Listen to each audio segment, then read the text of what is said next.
Nuclear bombing tauba ngamba fighter jet taraga mapan China na Taiwan da thajilakre. Anauba video amada amukan na taramna uksari hauji laidiba international issue kharagi maramda yengminasi. Ahanbada India na host tawduna 2021 gi BRICS summit pangthokre. Meeting asida Russia gi President Vladimir Putin na hauji Afganistan da laidiba crisis aduna maram oiduna terrorism gi thabak amasung drug ki oiba activity sing asi atopa country sing da sandohalak tanabagi damakta akan bawafam thamki aduga crisis asida USA amasung mahaki allied oriba country sing adugi asoiba sing su mahakna ko tawduna fungdokhi adubu akhoi India gi oinadi meeting asida Afghanistan crisis asiga mari leinaba wafam ama fawba fungdokhi de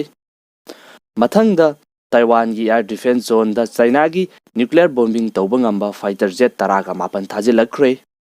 Madubu thengnanabagi damakta missile system na singba defense system kaya ama Taiwan na hojik sem saba hokre. Taiwan hairiba country asi Asia da leiba yamna pikpa island oiba country ama khakni aduga hairiba country asi China na makhogi saruk amani haiduna claim tawribani nongma natraga nongma suksoi soidana loksingani haiduna adumak phongdoktuna laklibani. Aihangna mamanggi video da USA na Afghanistan thadoktuna chatkiba matam asida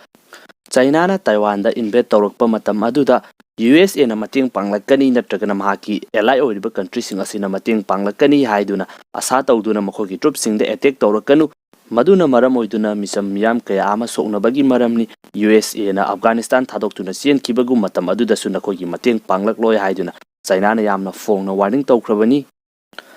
Taiwan amasung Japan gi marakta 2+2 security talk chathagiba aduda su China na yamna kanna yaningda phongdokhibani aduga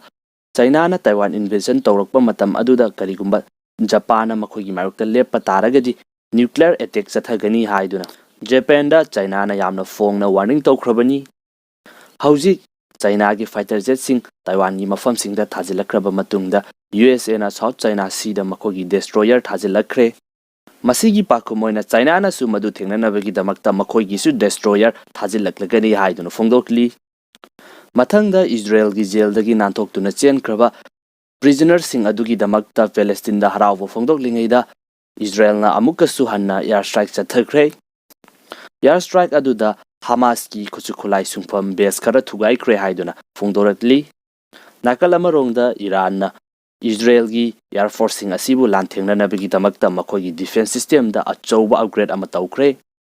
hawjik Afghanistan da Taliban sing na nauna form toriba government asina Israel bu country amani haiduna sakhang loi haina interview amada phongdorakli